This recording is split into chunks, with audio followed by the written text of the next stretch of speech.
Good morning class. How is it going? How are you all? ऑप्टिक्सच्या 6व्या भागात सर्व विद्यार्थी मित्रमैत्रिणींचं पुन्हा एकदा स्वागत. मागच्या लेक्चरमध्ये तुम्हाला आठवत असेल की आपण डिस्कस केला होता total internal reflection of light हा फिनॉमिनॉन, की ज्यामध्ये आपण बघितलं होतं की हा टोटल इंटरनल रिफ्लेक्शन ऑकर करण्यासाठीच्या दोन कंडिशन. पहिली कंडिशन अशी होती, light must travel from denser medium to rare medium. Light हा डेन्सर मीडियमकडून रेअर मीडियमकडेच ट्रॅव्हल होत असला पाहिजे तरच total internal reflection of light occur होतं. आणि दुसरी कंडिशन अशी होती की angle of incidence is greater than critical angle for pair of optical medium. जे काही तुम्ही ऑप्टिकल मीडियम कन्सिडर केलेले आहेत, एअर असेल, ग्लास असेल, किंवा मग एअर असेल, वॉटर असेल, किंवा वॉटर ग्लास पेअर असेल, तर त्या पेअरसाठीचा जो क्रिटिकल अँगल असेल त्या क्रिटिकल अँगलपेक्षा जास्त अँगलचा अँगल ऑफ इन्सिडन्स असणं गरजेचं आहे. त्याच वेळेस संपूर्ण लाईट काय होईल तर इंटरनली रिफ्लेक्ट होईल, म्हणजे आला त्याच माध्यमात तो परत येईल. आत्ताच्या या भागामध्ये आपण या टोटल इंटरनल रिफ्लेक्शन ऑफ लाईटचं एक ॲप्लिकेशन पाहणार आहोत, आणि ते ॲप्लिकेशन म्हणजे काय आहे? Optical fibre. आपल्याला कळलं की अशा पद्धतीने संपूर्ण लाईट आला त्याच माध्यमामध्ये पुन्हा वळवता येतो, आणि मग आपण त्याचा कुठंच यूज नाही केला असं थोडीच न होणार आहे. मग आपण हा जो फिनॉमिनॉन आहे total internal reflection of light हा यूज केला, वापरला. कुठं वापरला तर ऑप्टिकल फायबरमध्ये वापरला. काय असतात हे ऑप्टिकल फायबर? तर light cannot pass through the metallic wire. मला माहीत आहे की मेटॅलिक वायरमधून, आपल्या कॉपर किंवा ॲल्युमिनियमच्या वायर आहेत, त्या वायरमधून तुम्ही लाईट ट्रॅव्हल करून नेऊ शकता का? तर उत्तर आहे नाही. म्हणजे मेटॅलिक वायरमधून लाईट पास केला जाऊ शकत नाही असं मला म्हणायचं आहे. Light can pass through a transparent glass, polymer or dielectric. Transparent अशा ऑप्टिकल मीडियममधून मात्र काय केला जातो तर लाईट ट्रॅव्हल होतो किंवा लाईट पास करून नेला जातो. फॉर एक्झाम्पल ग्लास, पॉलिमर किंवा डायलेक्ट्रिक. ठीक आहे. Therefore optical transmission line is made from any of this material called optical fibre. त्यामुळं जे ऑप्टिकल ट्रान्समिशन लाईन्स आहेत किंवा लाईट ट्रॅव्हल करून नेणाऱ्या ज्या वायर्स आहेत, त्या वायर्स ग्लास, पॉलिमर किंवा डायलेक्ट्रिक सारख्या मटेरियलपासून तयार केल्या जातात, आणि त्यांना म्हटलं जातं ऑप्टिकल फायबर. त्या वायर्सला काय म्हटलं जातं? ऑप्टिकल फायबर म्हटलं जातं. ठीक आहे. Optical fibre use the phenomenon of total internal reflection of light. आणि ह्या ऑप्टिकल फायबरमधून ट्रॅव्हल होणारा, पास होणारा जो लाईट आहे तो असा एका सरळ रेषेत वायरच्या एका एंडपासून वायरच्या दुसऱ्या एंडकडं, म्हणजे त्या ऑप्टिकल फायबरच्या एका एंडपासून दुसऱ्या एंडकडे जाणार नाही, तर तो त्या ऑप्टिकल फायबरमधून total internal reflection of light हा फिनॉमिनॉन दाखवत एका ठिकाणाहून दुसऱ्या ठिकाणी काय करून नेला जातो? ट्रॅव्हल करून नेला जातो. ठीक आहे.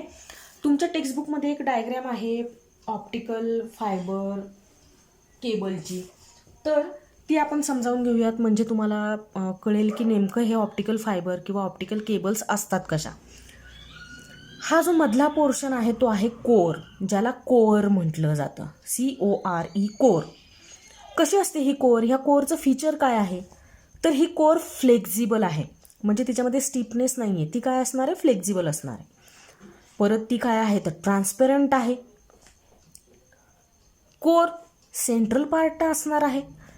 ती जी वायर आहे, ती जी केबल आहे ऑप्टिकल फायबर, तिच्या सेंट्रलला हा कोर नावाचा भाग असणार आहे. वैशिष्ट्य काय ह्या कोरचं तर this core is optically denser than cladding. Cladding काय आहे सांगते तुम्हाला, पण क्लॅडिंगच्या कम्पॅरेटिव्हली हा जो कोर नावाचा पार्ट आहे तो कसा असतो तर डेन्सर असतो. कोर कुठं आहे तर बघा इथं सेंट्रल पार्टला आहे. आणि क्लॅडिंग कशाला म्हणतोय आपल्याला तर या कोरच्या आजूबाजूला हा जो व्हाईट पोर्शन तुम्हाला दिसतोय तो व्हाईट पोर्शन म्हणजे काय आहे तर क्लॅडिंग आहे. ठीक आहे. मग आता आपण म्हणतोय की कोर जास्त डेन्सर आहे. कोणाच्या कम्पॅरेटिव्हली तर क्लॅडिंगच्या कम्पॅरेटिव्हली. ज्या पद्धतीने कोरला मी फ्लेक्झिबल म्हणते तसंच क्लॅडिंगसुद्धा कसं आहे तर फ्लेक्झिबल आहे. मग आता कोण डेन्सर आहे आणि कोण कमी डेन्सर आहे किंवा कोण जास्त डेन्सर आहे हे आपण कसं म्हणू शकतोय तर ज्या मीडियमची रिफ्रॅक्टिव्ह इंडेक्स जास्त तो डेन्सर, आणि ज्या मीडियमची रिफ्रॅक्टिव्ह इंडेक्स कमी तो त्या पहिल्या मीडियमच्या कम्पॅरेटिव्हली कमी डेन्सर. ठीक आहे. म्हणजे काय असलं पाहिजे कोअरमध्ये, आणि कोअर आपण म्हणतोय की जास्त डेन्सर आहे आणि क्लॅडिंग काय आहे तर कमी डेन्सर आहे. म्हणजे कोअरची रिफ्रॅक्टिव्ह इंडेक्स मी म्हणते की सपोज आहे 1.7, तर क्लॅडिंगची रिफ्रॅक्टिव्ह इंडेक्स कोअरच्या कम्पॅरेटिव्हली कशी असायला पाहिजे, कमी असायला पाहिजे. तर क्लॅडिंगची रिफ्रॅक्टिव्ह इंडेक्स असेल सपोज 1.5. क्लॅडिंगची रिफ्रॅक्टिव्ह इंडेक्स आहे n इज इक्वल टू 1.5. आता ही रिफ्रॅक्टिव्ह इंडेक्स जर पाहिली तर आपल्याला कम्पेअर करणं सोपं आहे ना. मी असं म्हणते की कोअर कसा आहे तर डेन्सर आहे आणि क्लॅडिंग कसं आहे तर कोअरच्या कम्पॅरेटिव्हली कमी डेन्सर आहे. म्हणजे क्लॅडिंग हे मीडियम कसं झालं तर रेअर झालं आणि कोअर हे मीडियम कसं झालं तर डेन्सर झालं. ठीक आहे. म्हणजे तुम्ही लक्षात ठेवाल की ह्या ऑप्टिकल फायबरमध्ये जी कोर आहे ती काय म्हणून काम करेल तर डेन्सर मीडियम म्हणून काम करेल, आणि जी क्लॅडिंग आहे ती जी लेअर आहे ती काय म्हणून काम करेल, रेअर मीडियम म्हणून काम करेल. ठीक आहे. यांच्यावरती जे कोटिंग आहे कोअरला आणि क्लॅडिंगला सुरक्षा देण्याच्या हेतूने त्याला काय म्हटलं जातं येतं, बफर अँड जॅकेट. जॅकेट म्हणजे तुमच्या त्या नावावरूनच लक्षात येत असेल की कोअरला आणि क्लॅडिंगला सुरक्षा देण्याच्या हेतूने किंवा प्रोटेक्ट करण्याच्या हेतूने जे आवरण चढवलं गेलं आहे त्याला आपण काय म्हणतोय तर बफर अँड जॅकेट म्हणतोय. म्हणजे कोअरच्या नंतर कोण असेल तर क्लॅडिंग असेल आणि क्लॅडिंगच्या नंतर कोण असणार आहे तर जॅकेट असणार आहे. ठीक आहे. ही जी अखंड वायर आहे तिची जर तुम्ही विड्थ बघाल, तिची जर रुंदी बघाल तर ती किती आहे, नियरली इक्वल टू 1 मिलीमीटर इतकी आहे. हा 1 मिलीमीटर पाहूनच तुमच्या लक्षात येत असेल की मी ड्रॉ केलेली एवढी मोठी वायर नाही आहे, ती अगदी आपल्या मानवी केसांपेक्षा थोडी जास्त थिक असेल असं मी म्हणू शकते. पण मग तिची जी जाडी आहे किंवा तिची जी रुंदी आहे ती किती असणार आहे, 1 मिलीमीटर इतकी असणार आहे. आणि अशी ही कित्येक किलोमीटर लांबीची असू शकते. ठीक आहे. सेव्हरल किलोमीटर्स लॉंग अशी वायर आपण वापरू शकतोय सिग्नल्स ट्रान्समिट करून नेण्यासाठी, एका ठिकाणाहून दुसऱ्या ठिकाणी नेण्यासाठी, की ज्या काही ऑप्टिकल फायबर्स आहेत किंवा ज्या केबल्स आहेत त्यांची रुंदी किती असणार आहे किंवा ज्यांची थिकनेस किती असणार आहे तर 1 मिलीमीटर इतका असणार आहे. बरोबर आहे. आलं आहे तुमच्या लक्षात. तर बघा तुमच्या टेक्स्टबुकमध्ये या ऑप्टिकल फायबरबद्दल सांगितलेलं आहे की an optical fiber essentially consists of an extremely thin, transparent, flexible core surrounded by optically rare, flexible cover called cladding.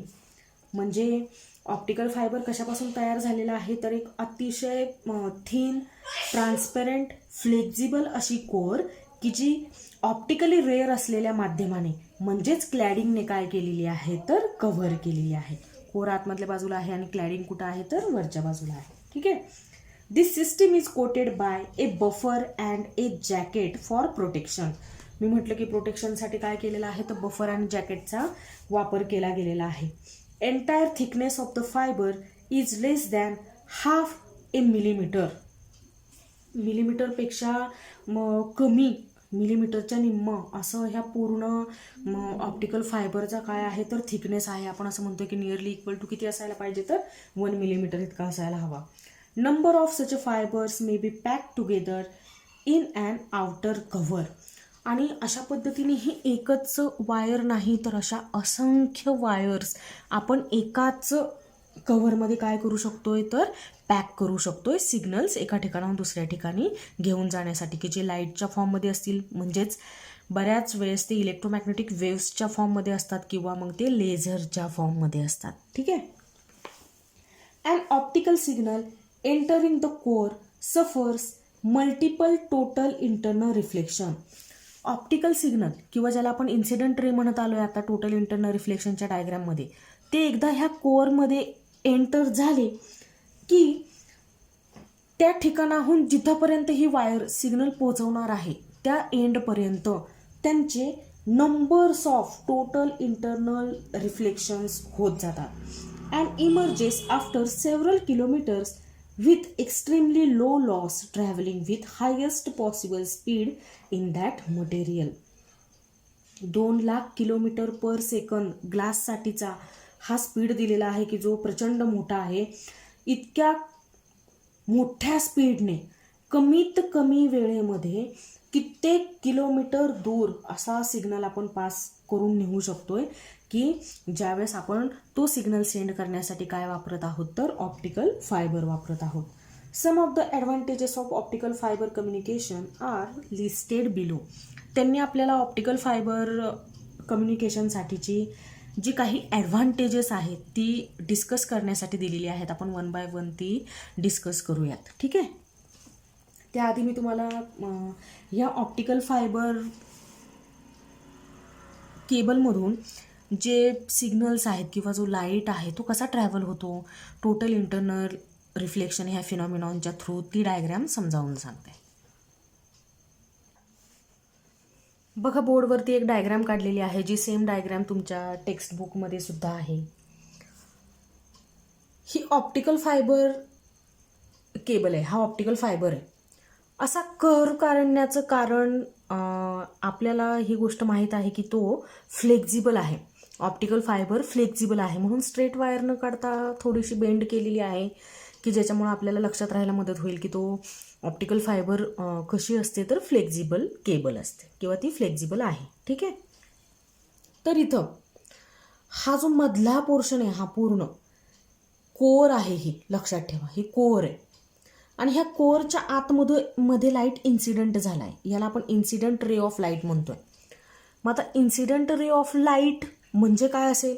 Light information किंवा सिग्नल सेंड करून नेण्याचं काम करतोय किंवा त्या लाईटमध्ये काय आहे तर इन्फॉर्मेशन दडलेली आहे म्हणून आपण त्या इन्सिडंट रेलाच काय म्हणू शकणार आहोत तर ऑप्टिकल सिग्नल म्हणू शकणार आहोत. ठीक आहे.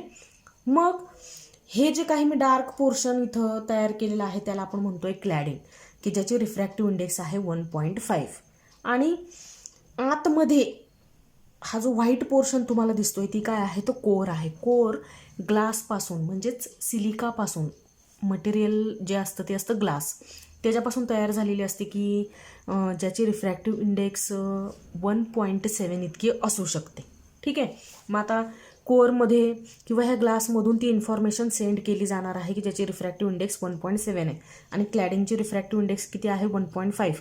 म्हणजे रिफ्रॅक्टिव्ह इंडेक्स पाहिली तरी माझ्या लक्षात येतं की क्लॅडिंगची रिफ्रॅक्टिव्ह इंडेक्स ग्लासच्या म्हणजेच कोरच्या रिफ्रॅक्टिव्ह इंडेक्सपेक्षा कशी आहे कमी आहे. म्हणजे कोर हे डेन्सर मीडियम झालं आणि क्लॅडिंग हे काय झालं तर रेअर मीडियम झालं. ठीक आहे. मग आता प्रत्येक वेळेस लाईट आला इथं या कोरच्या या वॉलवरती तो इन्सिडंट झाला. इन्सिडंट झालेला असताना ज्यावेळेस अशी सिच्युएशन तयार होईल की अँगल ऑफ इन्सिडन्स हा क्रिटिकल अँगलपेक्षा मोठा असेल त्यावेळेस लाईट क्लॅडिंगमध्ये न जाता तो सगळ्याच्या सगळा काय केला जाईल तर आला त्याच माध्यमात म्हणजे कोअरमध्येच तो काय केला जाईल तर रिफ्लेक्ट होईल. पुन्हा अँगल ऑफ इन्सिडन्स हा क्रिटिकल अँगलपेक्षा मोठा असणार आहे आणि तो पुन्हा ह्या वॉलवरती धडकून तो पुन्हा कुठं होईल तर आला त्याच ठिकाणी तो रिफ्लेक्ट होईल, आला त्याच माध्यमात तो रिफ्लेक्ट होईल. असं करत करत जिथं दुसरं एंड आहे त्या ऑप्टिकल फायबरचं तिथून तो ऑप्टिकल सिग्नल काय होणार आहे इमर्ज होणार आहे, बाहेर येणार आहे की ज्याला आपण इमर्जंट रे असं म्हणू शकतोय. कळलंय तुम्हाला? म्हणजे एका सरळ रेषेमध्ये किंवा स्ट्रेट लाईन पाथ फॉलो करणार नाही. वायर जर फ्लेक्झिबल असेल तर आतमधून ट्रॅव्हल होणारा light straight line path follow करू शकणार आहे का? नाही. तो सुद्धा त्या वायरप्रमाणेच काय होईल तर बेंड होईल किंवा फ्लेक्झिबल राहील. पण मग लाईट ऑप्टिकल फायबरमधून जात असताना स्ट्रेट लाईन पाथ वगैरे फॉलो करत नाही.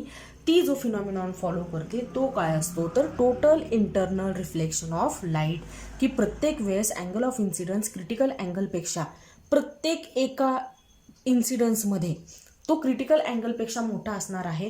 म्हणून लाईट रिफ्रॅक्ट न होता सगळ्याच्या सगळा लाईट ह्या कोअरमध्येच काय होत राहतो तर रिफ्लेक्ट होत राहतो आणि एक वेळ अशी येते की तो इमर्ज होतो. ठीक आहे. आणि अशा पद्धतीने ऑप्टिकल फायबरचा वापर करून इन्फॉर्मेशन किंवा ऑप्टिकल सिग्नल ऑप्टिकल फायबरच्या एका एंडपासून ऑप्टिकल फायबरच्या दुसऱ्या एंडपर्यंत पोहोचवला जातो की ज्यावेळेस वायरची लेंथ ही कित्येक किलोमीटर लांबीची असू शकते. हो की नाही? मग आता ऑप्टिकल फायबर कम्युनिकेशनचे 6 ॲडव्हान्टेजेस दिलेले आहेत. ते ॲडव्हान्टेजेस आपण डिस्कस करतोय वन बाय वन. त्याच्या आधी मी तुम्हाला ही डायग्रॅम एक्सप्लेन करून सांगितलेली आहे. तर आता बघूयात आपण पहिले ॲडव्हान्टेज, ब्रॉड बँडविड्थ म्हणजे फ्रिक्वेन्सी रेंज मोठी असणं. ब्रॉड बँडविड्थ असल्या कारणामुळे होतं काय, for TV signal A signal optical fibre can carry over 90,000 channels independent signal. Frequency range मोठी असल्यामुळं किंवा ब्रॉड असल्यामुळं ज्यावेळेस ह्या ऑप्टिकल फायबरचा वापर TV सिग्नल्स कॅरी करण्यासाठी केला जातोय, त्यावेळेस जवळपास 90,000 चॅनल्सला लागणारा जो डेटा आहे किंवा जो सिग्नल आहे तो एका सिंगल ऑप्टिकल फायबरचा वापर करून कॅरी करून नेला जातो.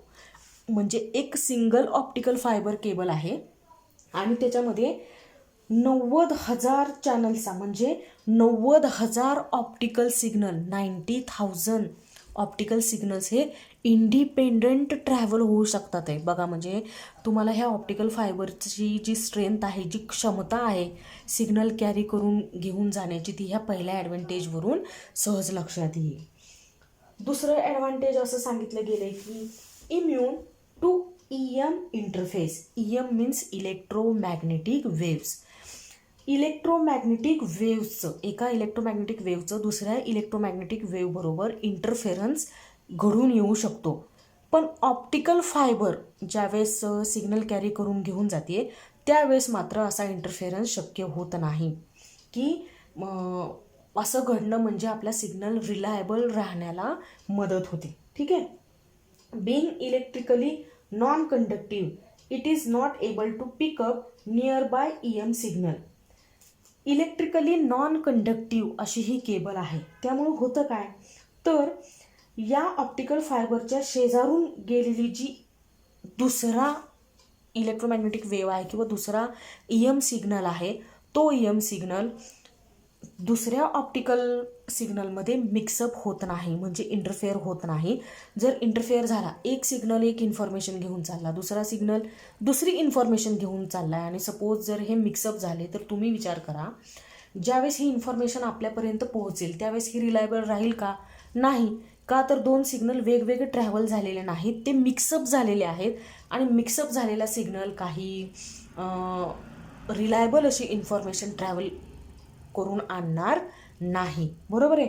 म्हणजे इम्यून टू EM इंटरफेस असल्यामुळं ऑप्टिकल फायबरचा वापर खूप मोठ्या प्रमाणातले सिग्नल्स एकाच वेळेस कॅरी करून नेण्यासाठी होऊ शकतो, की जी इन्फॉर्मेशन जे ऑप्टिकल सिग्नल्स कसे राहणार आहेत, रिलायबल राहणार आहेत, विदाऊट इंटरफेरन्स त्यांना राहता येणार आहे.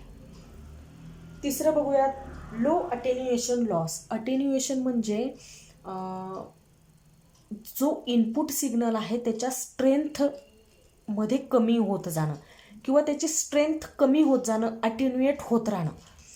अटेन्युएट झाल्यामुळं, सिग्नलचं अटेन्युएशन झाल्यामुळं जो ओरिजिनल सिग्नल असतो, जी इन्फॉर्मेशन असते ती वीक होत जाते.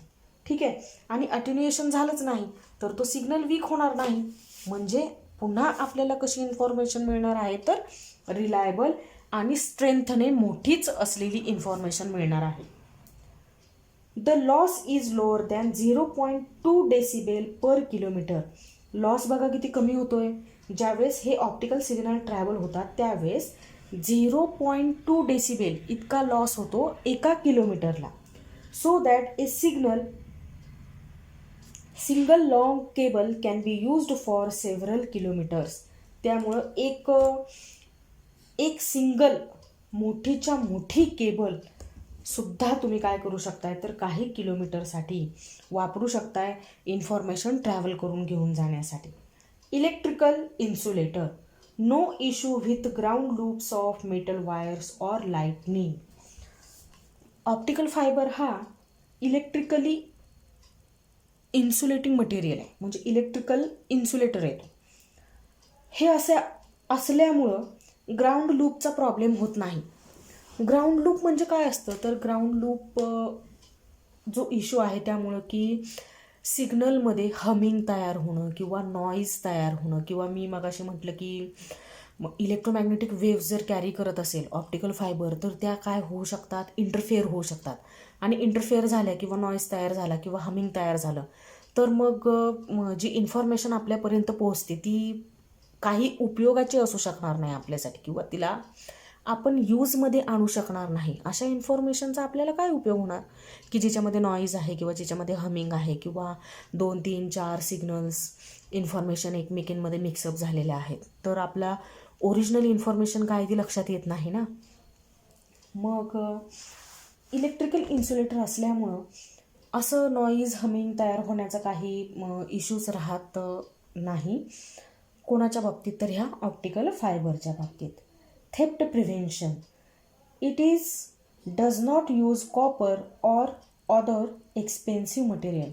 कॉपरचा किंवा कॉपरसारख्याच इतर एक्सपेन्सिव्ह मटेरियलचा यामध्ये वापर होत नाही. त्यामुळं चोरीचीही शक्यता नाही की अशा काही वायर्स चोरून घेऊन जातील किंवा त्यांची चोरी होईल अशी काही शक्यता राहत नाहीत, कारण ते एक्सपेन्सिव्ह नाही आहेत. आणि 6वं आणि शेवटचं ॲडव्हान्टेज असं सांगता येतं की security of information. Internal damage is most unlikely. आतमध्ये काही डॅमेजेस झालं किंवा आपली इन्फॉर्मेशन मध्येच कुठंतरी निघून गेली किंवा ती इन्फॉर्मेशन डॅमेज झाली, असं काही होणार नाही ज्या वेळेस ऑप्टिकल फायबर तुमची इन्फॉर्मेशन कॅरी करत आहे. कळतंय का? म्हणजे जो काही तुमचा सिग्नल आहे तो सिग्नल तुमचा ॲज इट इज, ज्याला मी ऑप्टिकल सिग्नल असं म्हणते, तो सिग्नल ॲज इट इज तुमच्यापर्यंत पोहोचवला जाणार आहे, की ज्या वेळेस तो सिग्नल पोहोचवण्याचं काम कोण करत असेल, ऑप्टिकल फायबर करत असेल. ठीक आहे, म्हणजे तुम्ही जी इन्फॉर्मेशन सेंड केलेली आहे ती इन्फॉर्मेशन सिक्युअर आहे. बघा ना, तिच्या स्ट्रेंथमध्ये लॉस होत नाही किंवा ज्या वायरची चोरी होत नाही, ज्या केबलची, वायर म्हणायचं नाही, ऑप्टिकल फायबर केबल आहे, ज्या केबलची चोरी होत नाही किंवा जिचं ग्राउंड लूपिंग इश्यूज नाही आहेत किंवा जिला लाईटनिंगमुळं काही इश्यू तयार होत नाही, जिच्या स्ट्रेंथमध्ये, ज्या सिग्नलच्या स्ट्रेंथमध्ये काही कमी होत नाही आहे किंवा जे सिग्नल्स एकमेकांमध्ये इंटरफेअर होत नाही आहेत. 90,000 इंडिपेंडंट सिग्नल आपण एका सिंगल ऑप्टिकल फायबरचा वापर करून कॅरी करून घेऊन जातो आहे. अशासारखी जी काही ॲडव्हान्टेजेस आहेत ऑप्टिकल फायबर केबलची, ज्यामुळं तुमच्यापर्यंत पोहोचणारी जी इन्फॉर्मेशन आहे ती कशी असते, रिलायबल असते आणि क्वालिटीची असते. ठीक आहे, म्हणजे अशा पद्धतीने असा एक थेरॉटिकल पॉईंट की जो टोटल इंटरनल रिफ्लेक्शन ऑफ लाईटचं एक ॲप्लिकेशन होता ऑप्टिकल फायबर, तो मी आज या लेक्चरमध्ये तुमच्यासोबत डिस्कस केलेला आहे. आपण आपल्या पुढच्या लेक्चरमध्ये भेटूयात डिस्पर्शन ऑफ लाईट हा फिनॉमिनॉन घेऊन. तोपर्यंत टेक केअर, बाय बाय.